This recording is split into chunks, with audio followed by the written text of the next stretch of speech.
Third time lucky. I've not had any full starts in ages. This is only a sort of crappy old pickups video, and it's taken me two starts, 2 goes.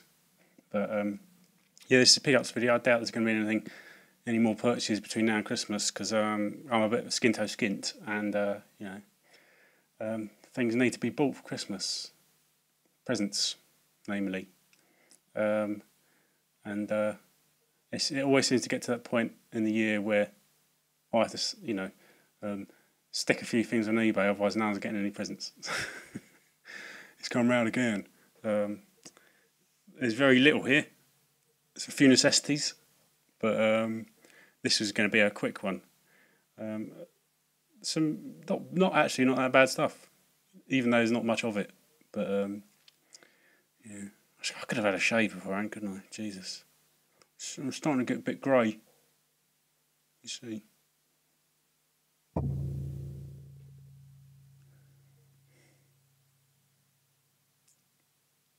Right. Right, how shall I start? Well, I'll start with the DVDs. Just one DVD this time.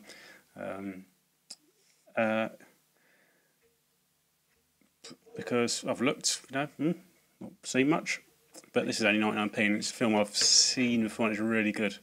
By the same guy who made a film called Creep, and another film called Severance. Both really good, especially Severance. I've seen Severance a few times. About like a works trip to East Europe, and it's like a comedy horror. Really good. I highly recommend it. But this is by the same guy, and this ain't funny. This one isn't funny. It's called Black Death, and it's got the hammiest of hams, Sean Bean, in it. So look, Creep and Severance. Yeah, this is about the Black Death. This is about Sean Bean and a monk, and sort of like the cross between the Dirty Dozen and the Magnificent Seven. Although they're all like, you know, they're not good like the Magnificent Seven. They go on. It's set during the time of the Black Death, obviously, and they go on a journey because there's this story of this village that's untouched by sort of this rampant disease, and they think it's because it's ruled over by a necromancer, a female necromancer. So that I think the church has employed them to go and capture her, and do nasty things to her. And that's what it's about, and it's really good. I think this cover doesn't really do it justice. It makes it look really corny, but it's actually a bit more interesting than that. Pretty brutal in places, and a bit deep and dark. But there's one particular fight scene which is really good. It's got lots of British character actors in it. I think he's the guy Andy Nyman, who plays the television producer or the director in Dead Set. And who else is in it? I can never remember his name. The guy who played the dad, the horrible dad in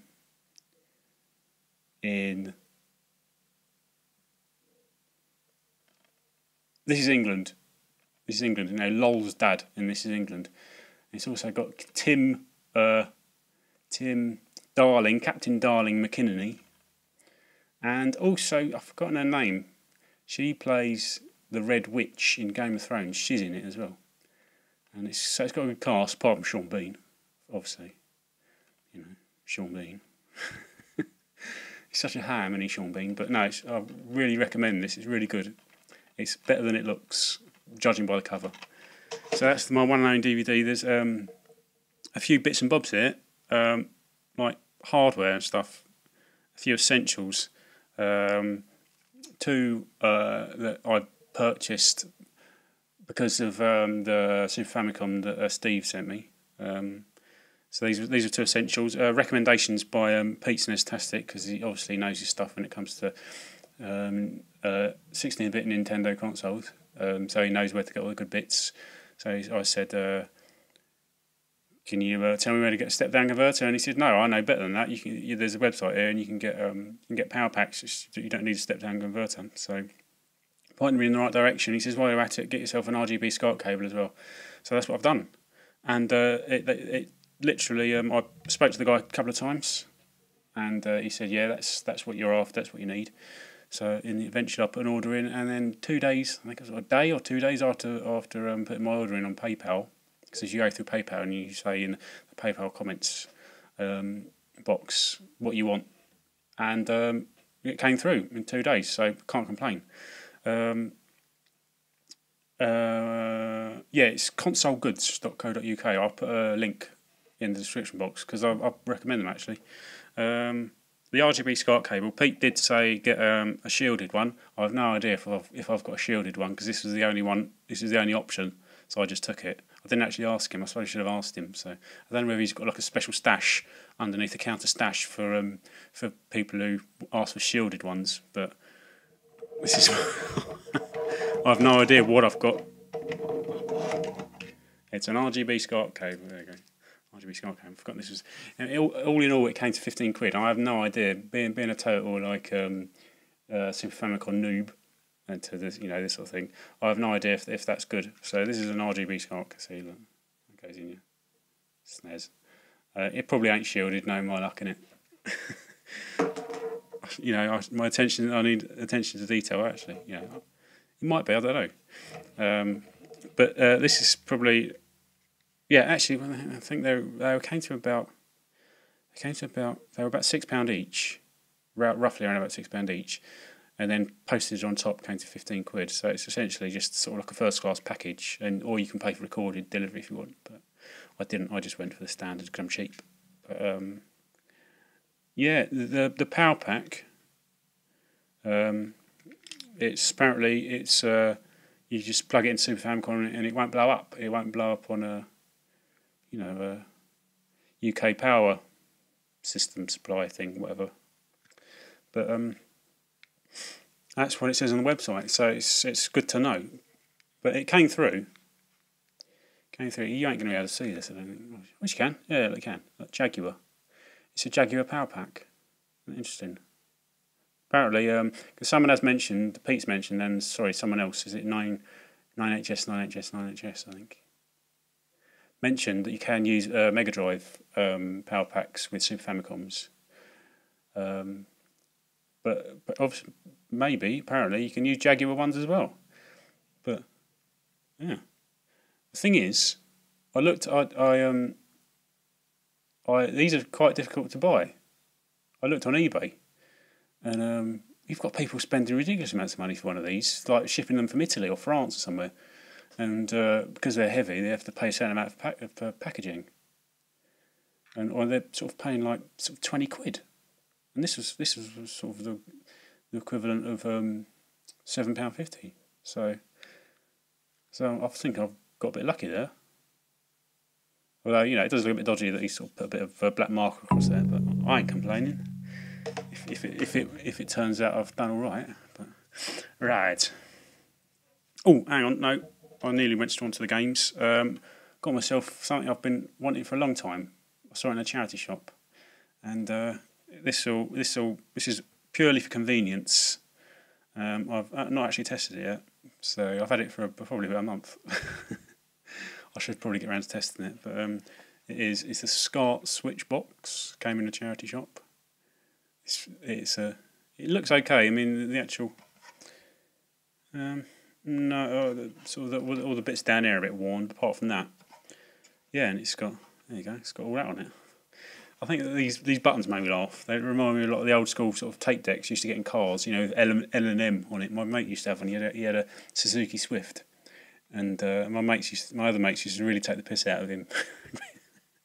Because he had this tape deck that had all these big clunky buttons on it, and they used to sort of prod these buttons to wind him up.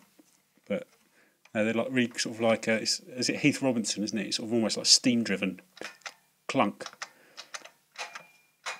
Nice pop to them.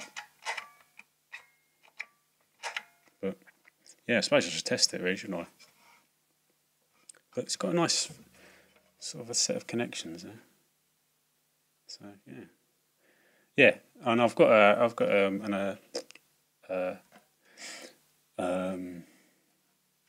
an extension cable, so I can have all my systems plugged in, and at least 3 other ones plugged in at the same time without having to swap cables and plugs over. So yeah, that was £3. Actually, when I bought it, I was thinking, I don't know whether to go with it because it was rattling. It had a proper rattle to it. But I thought these were more expensive than they are. They're not actually that expensive, but I thought they were more expensive than they are. There you go, look, it cost me £3. And I thought, it doesn't really matter if it's rattling, a bit dusty as well actually. It doesn't really matter if it's rattling because I think they might be more expensive, and it doesn't look in too bad nick, so I thought I'd take a punt on it because I thought £3 is a good price, even if it does have a proper rattle to it. So I bought it and thought, I had to open it up, and it was this little blighter. It's one of the screws from the circuit board on the inside. I don't know. It wasn't actually like this. It was sort of the nut. The nut and the washer were all separate, and the actual screw itself were just all like swimming about in the bottom, all separately. And I've just put them together like this, just to get them out of the way. I don't really know what I'm going to do with this. I want to keep it safe somewhere. There's a spare. I don't think it's fallen out from anywhere. It didn't look like it'd fallen out. Everything looked really clean and sort of neat inside, and there wasn't any extra gaps or anything for where it should go. And I don't know why it would fall out anyway. It's not like it's going to spring out, is it? And they're all separate, so like I said, but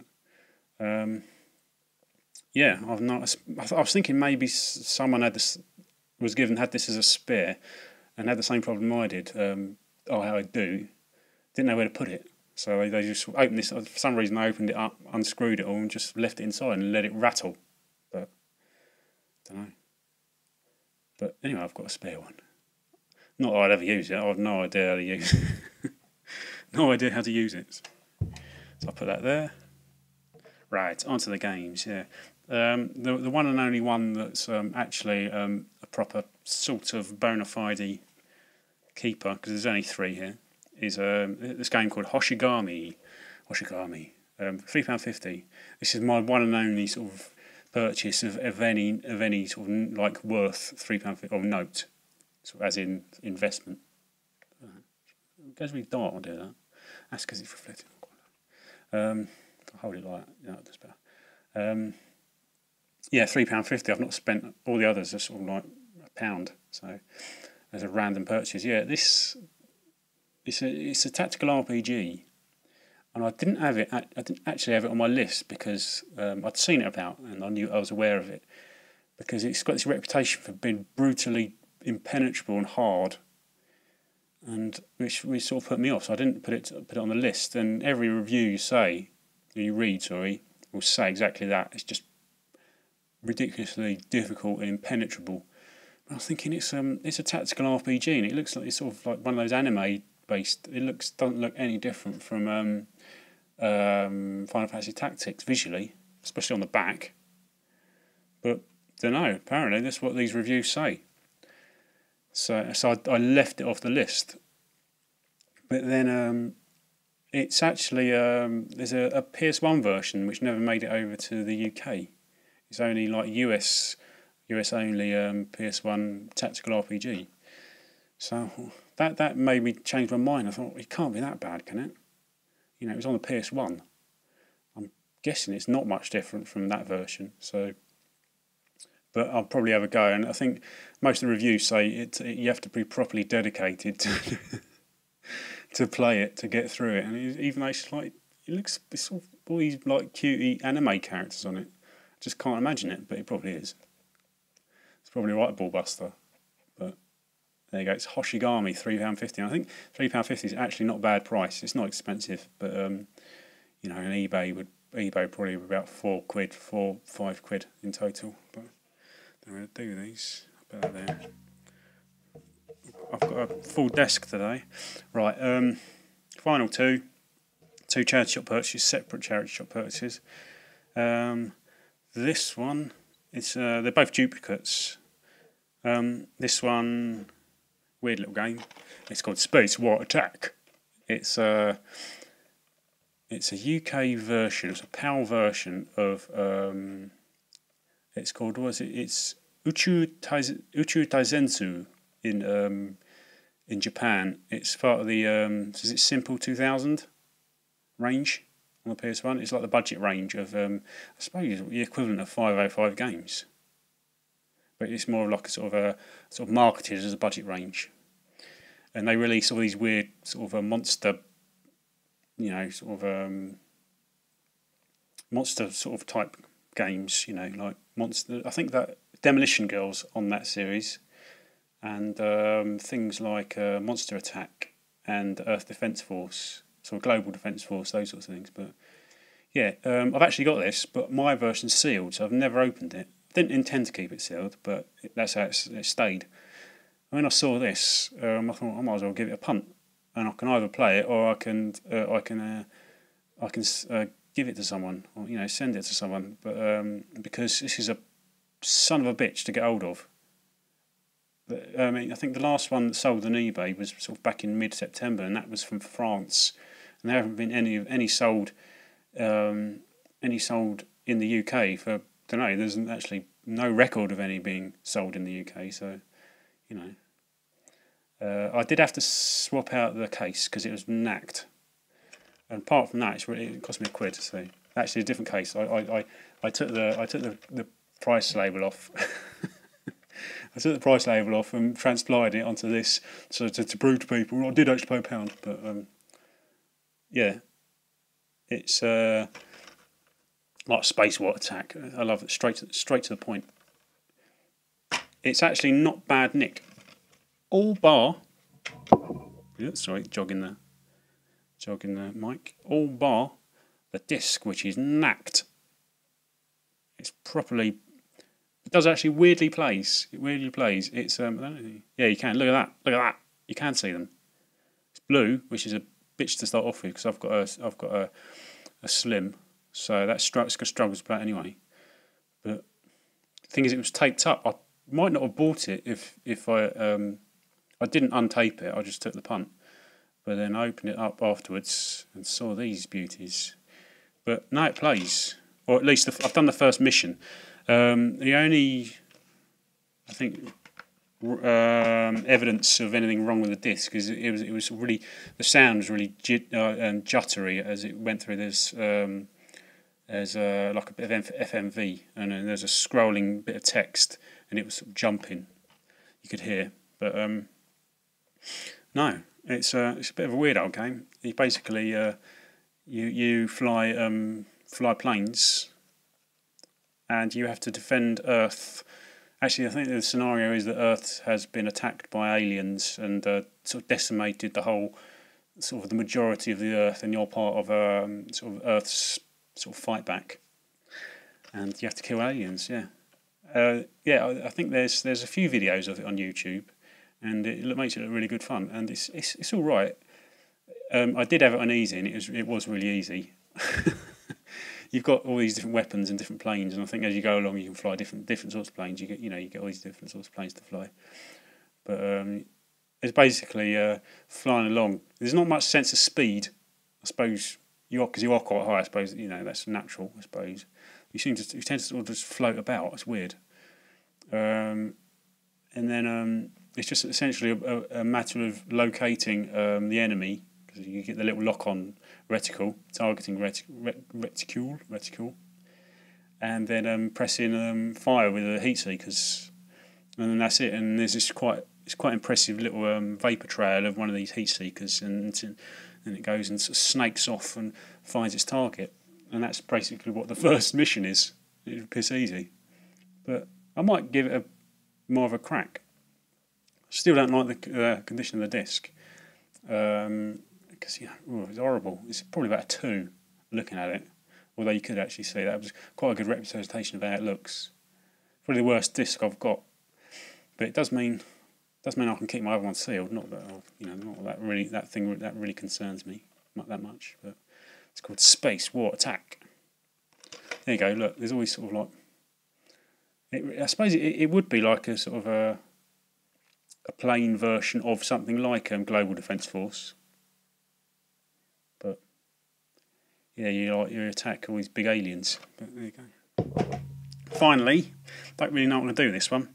This was pretty much sort of a no-brainer, even though it's a duplicate. It's Resident Evil 2. It's 125.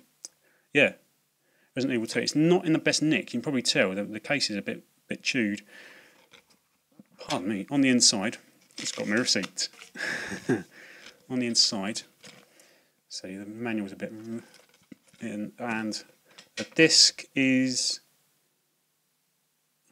disc's not actually that bad. A bit dirty, and it's got nothing major. It's probably about 5, I reckon. I haven't tested it actually, and I bought it to, don't know really what I was going to do with it. I was going to I bought it to trade into CEX, but their trading value for Resident Evil PS2 games is shocking. I paid £125 for this. They sell it for 15 quid. They would give me £3 for it.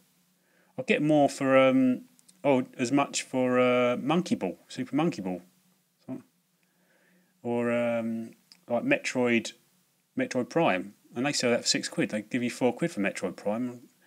For some reason, they give you very little for the Resident Evil games on the GameCube. But so yeah, so if anybody wants a battered old copy of Resident Evil 2 on the GameCube, maybe get in touch.